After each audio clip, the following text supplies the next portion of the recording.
Hello AP Physics 1 students. Please make sure you have your notes in front of you, as well as the problem set, and towards the end of these videos you are also going to need your circuits activity that you got today. So we're going to start here with problem 5, and before you get started on it, something that I always forget to fix in the problem set is I need to say that all the capacitors in problem 5 here have the same capacitance. That's going to help you rank them. So I want you to try this problem on your own, pause the video as you do so, and then come back to it to see the solution. Okay, so we're ranking them by their potential energy. We know we have 3 different equations for potential energy stored in a capacitor. Here they are. 1/2 Q delta V, 1/2 C delta V squared, and Q squared over 2C. And you know my advice to you is to choose an equation that has something in common among the capacitors you're comparing. And so at this point, if you don't have the notes page we did last class, you might want to have that in front of you, which has the chart comparing series and parallel. Unless you happen to have all those relationships committed to memory, you probably want that chart in front of you.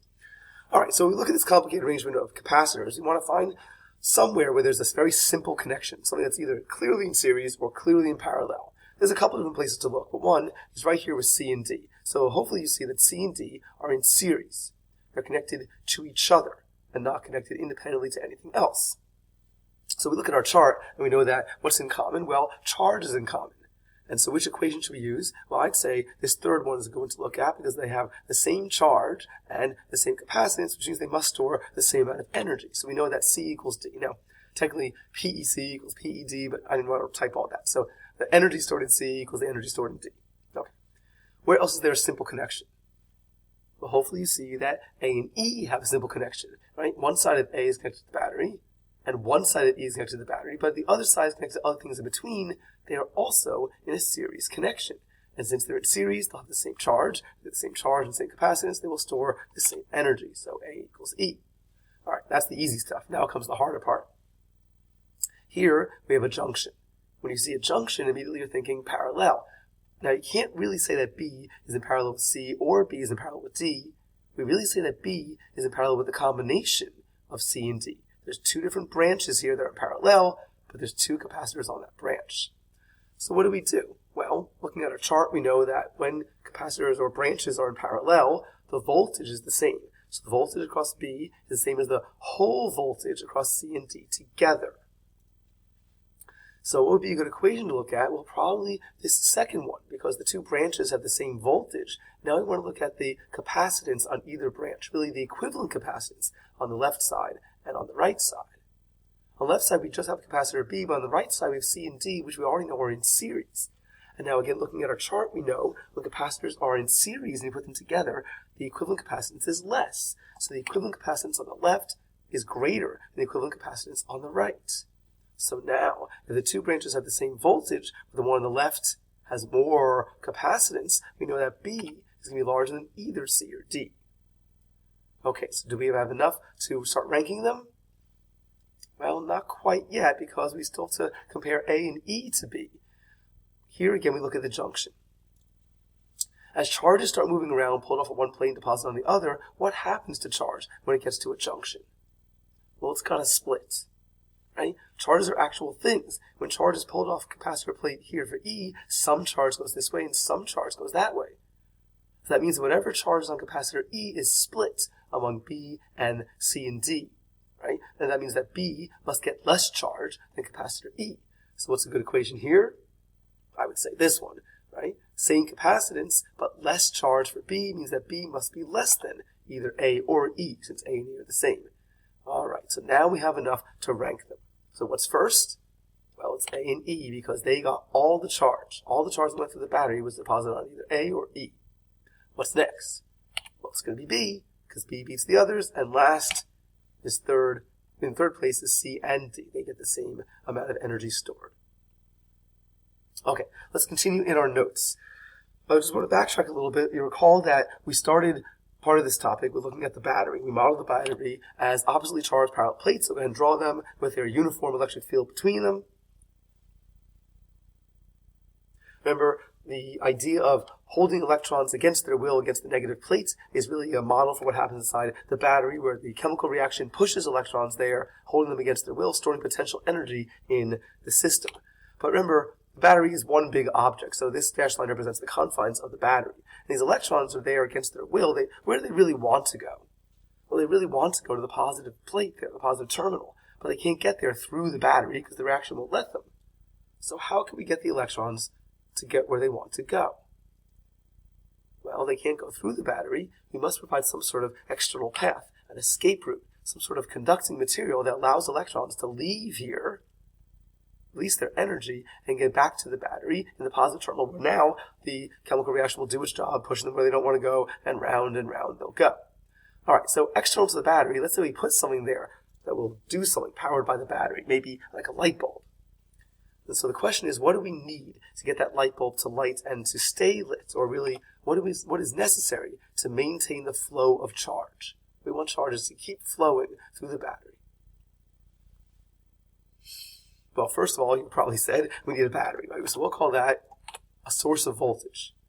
Now, it doesn't actually have to be a battery. There are other ways to get a source of voltage, specifically the Van de Graaff generator we looked at in class. That was a source of voltage. It made a potential difference. But a battery is a traditional way to do that. Okay, so if we have a battery next to a light bulb, that's not going to do it. We need to have some sort of connection, right? And of course, as I mentioned before, what do you know about those connections? Well, it should be a conductor. So we need some sort of conducting path.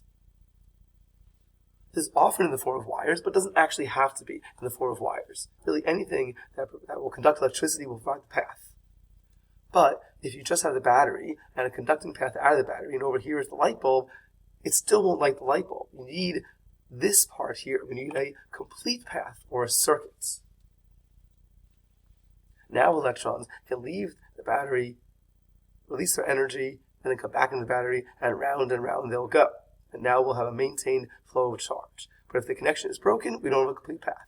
If this path here is not a conductor, we won't work. And of course, we need the source of voltage. All right, so why do we need a source of voltage? Well, in class, I would do a demonstration. Here, I'm just going to have to show you what it would look like. So here's our usual mailing tube that I keep using to show differences in potential. So let's imagine I keep it level, and I take a marble, and I put it inside the tube. Now, if I just put it inside the tube and leave it there, and the tube is level, what will happen to the marble? Well, it's just going to sit there.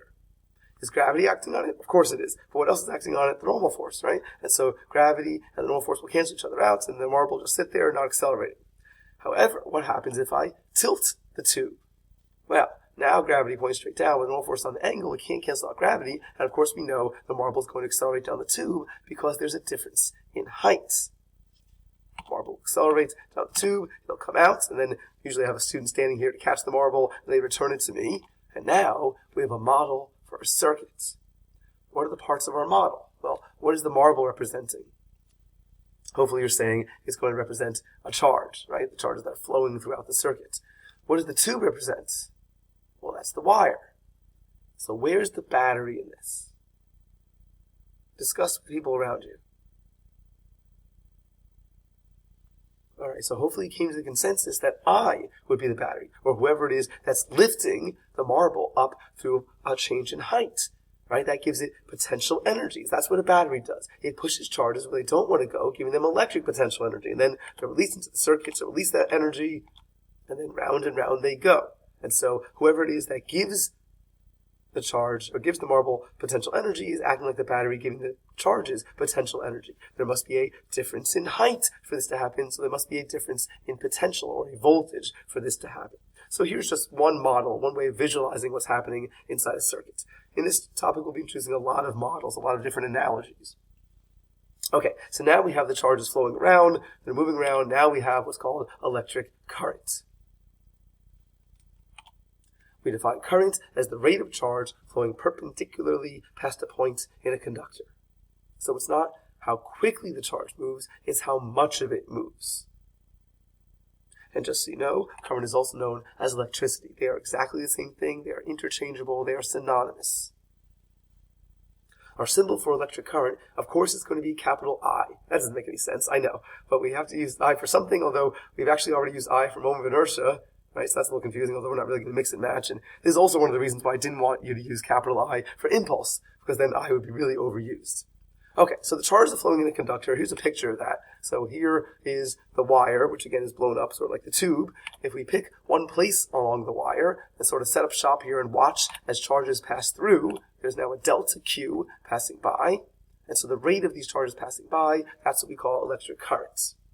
Here I'm using capital Q to mean an accumulation of charge. There's lots and lots of charges flowing past here. Whenever we talk about a rate, what do we always compare it to? Well, we're comparing it to time. And so our equation is I equals delta Q over delta T. Go ahead and box it in. Let's do our usual stuff. Vector or scalar. So charge, vector or scalar, hopefully upper scalar, time, vector scalar, upper scalar. So current is a scalar quantity.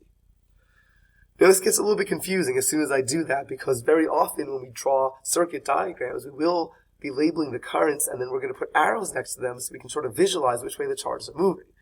And yet, current is not a vector. So sort of imagine those arrows to be like velocity vectors, which way the charges are moving, even though we do label them as current. So I know it's mixing and matching, but current really is a scalar quantity. What units is it measured in? Well, charge is measured in coulombs, and time is measured in seconds. So of course the units are coulombs per second. We do rename the coulomb per second. This is an ampere. Sorry about that, my slides got a little out of order. Okay, so it's capital A, which stands for ampere. This is after Andre Ampere, but he was French, so it's probably more like ampere or something like that, but my French is not very good, so we're just going to call him ampere, or sometimes these are called amps. So 1 amp, or 1 ampere, is the rate of flow charge, which is 1 coulomb per second. Okay, so we're going to go ahead and try a problem. So take out your problem set, and we're going to look at number 7, try that on your own, and then pause the video while you do, and then come back to see the solution. Okay, so in problem 7, we're going to have to first find the total amount of charge that passes by, so delta Q equals I delta T. Now this is in milliamps. Remember, what you really want to do is replace milliamps. We replace milli with its power 10. This would be 42 times 10 negative third amps. Oh, and the time is given in minutes, which we don't want to use. We have to make sure that's in seconds. So when we do this properly, should we get 2.52 coulombs. Now remember, a whole coulomb is a tremendous amount of charge. And so that it's not like one object with 2.52 coulombs is passing by in a second. There's a lot of objects. And so our job here is to figure out how many objects pass by that would accumulate to make 2.52 coulombs. And so what do we do? Well, it's very similar to what we've done the other day. We're going to take the total charge and split it up by the charge per proton to get the number of protons. Okay, so when you do that, we should be getting 1.58 times 10 to the 19th protons. Excellent. But wait a second. You say to yourself, first of all, that's a lot of stuff. But second of all, protons. Wait, where are protons in the atom? Oh, right, they're inside the nucleus. They don't flow at all. Okay, so here we see the difference between reality and what we're going to do. So, reality, that's electrons flowing. That's what actually happens. But we're not going to do that. We're going to follow something called conventional currents, which tracks the flow of positive charge, namely protons. Which is wrong. It's totally wrong. But it's okay, because everyone does it. Everyone in the world does it. And so if we're all wrong together, we must be correct. So it's okay. Really it is. And there's actually a historical reason we do it. So back in the day, I'm talking like 1700s back in the day, when Benjamin Franklin was figuring out stuff about electricity, kite, lightning storm, key, all that stuff, he really did it, right? And so he was investigating electricity, and they knew there were two different types of charge, positive and negative, but they had no idea what was moving around. And so he figured maybe it was positive, all right? And then hundreds of years later, really decades later, when they figured out it's the electrons that move, they said, we've been doing it this long, why change now? And so we haven't. And so for hundreds of years, we're not going to change, and we don't change. It's okay. And really it is okay, because it turns out current is a scalar, right? So if we go back to this picture, if we have electrons that are flowing around this way, pushed by the battery, what if instead we think about protons? A proton will be held against its will at the positive terminal, giving it potential energy. It would be released into the circuit. It would flow around this way, come into the battery, the negative terminal, and then be shoved by the battery again. It would go round and round in a counterclockwise way. Electrons will go around in a clockwise way. But, since we said that current is a scalar quantity, it doesn't really matter which direction charges flow. And since the amount of charge on a proton is exactly the amount of charge on an electron, it's just an amount of charge total, it really doesn't matter if we track protons or electrons. And so we're going to continue to be wrong, because once again, if we're all wrong together, we must be right. And don't worry, I'm not setting up for any sort of failure. Every physics student in every physics course around the world learns conventional current, and so we're all going to be wrong together.